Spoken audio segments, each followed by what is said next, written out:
ಜಿಂಕುವುದೇ ಗಗನ ಪಾರು ಅಂಜಲಿಗೆ ದಕ್ಕುವುದು ಶರದಿ ನೀರು. ನನಗೆ ಅಪ್ಯಾಯಮಾನವಾಗಿರುವಂತಹ ಸ್ವರ, ನಾನು ಕೇಳಿದ ಸ್ವರ ಯಾರದು ಯಾರದು ಯಾರು? ನಾನೇ ಸೂರ್ಯಸೇನ ಹರಿಣಿ. ನೀರನಿನ್ನಯ ಪ್ರೇಮ ಮರೆಯದೆ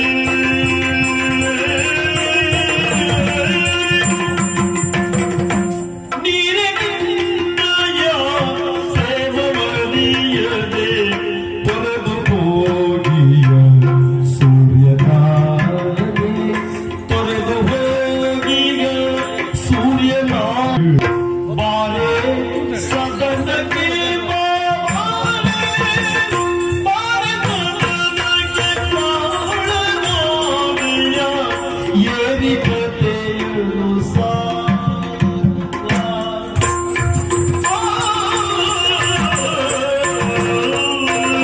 ನನ್ನ ಕಣ್ಣುಗಳನ್ನೇ ನಂಬಲಾಗದಂತಹ ಸ್ಥಿತಿಗೆ ನಾನು ಬಂದ ಹರಿಣಿ.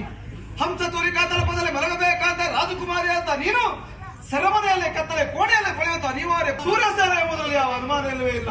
ಆವತ್ತಿನ ದಿವಸ ಪ್ರಥಮ ರಾತ್ರಿಯಂದು ನಿನ್ನ ಪವಿತ್ರವಾದ ಪ್ರೇಮವನ್ನ ನನ್ನ ಮುಂದೆ ಹೇಳಿಕೊಂಡ್ರು ಸಹ ಅದನ್ನು ಅರ್ಥ ಮಾಡಿಕೊಳ್ಳಿಲ್ಲ. ನಾನು ನನ್ನ ಧ್ಯೇಯ ಉದ್ದೇಶವನ್ನು ಈಡೇರಿಸಿಕೊಳ್ಳಬೇಕೆಂಬ ಕಾರಣಕ್ಕಾಗಿ ಹೊರಟು ಹೋದ ಹುಂಬ ನಾನಾಗಿ ಬಿಟ್ಟೆ.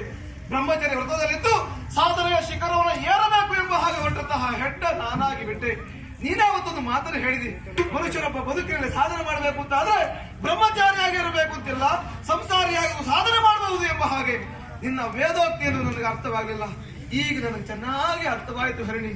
ಪುಸ್ತಕದ ಪಾಂಡಿತ್ಯಕ್ಕಿಂತ ಅನುಭವಕ್ಕೆ ಹೆಚ್ಚಿನ ಪ್ರಾಶಸ್ತ್ಯ ಕೊಡಬೇಕು ಎಂಬಂತ ಪ್ರಾಜ್ಯರ ಮಾತು ಅರ್ಥಪೂರ್ಣವಾಗಿ ಹೋಯಿತು. ಬ್ರಹ್ಮಚರ್ಯ ವ್ರತವನ್ನ ಬಿಟ್ಟೆ, ಸನ್ಯಾಸಿಯಾಗುತ್ತಾ ಕನಸನ್ನ ಬಿಟ್ಟೆ. ನಾನೀಗ